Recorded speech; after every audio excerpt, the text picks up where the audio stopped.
The Kamikaze. It sounds like something an annoying group of cosplayers dressed as cyberpunks and kitty cats would drink at a sci-fi convention. Just to escape the reality, they're called Darren and Emma, and they're actually accountants who live in Milton Keynes. The ingredient lineup: vodka, Cointreau or triple sec, and fresh lime juice. Alternatively, you could switch to lime for a lime cordial, which I'll add a link to a recipe in the description below.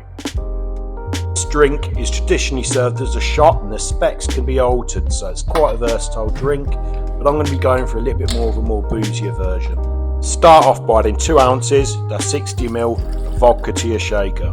Follow up with 1 ounce, that's 30ml of Cointreau or triple sec. Then add 1 ounce, that's 30ml of fresh lime juice. Add ice and shake for 10 to 13 seconds. Alternatively, you can make this by adding 1 ounce of each ingredient. You can scale up the volume of each to make shots in bulk.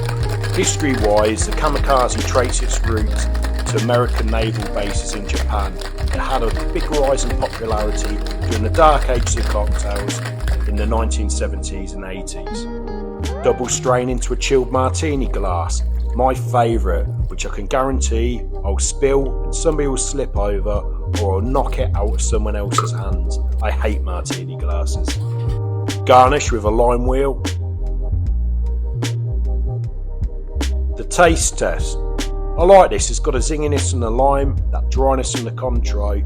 It's simple and it's easy drink to put together, as there's always a bit of vodka or some Cointreau hanging around in people's cupboards.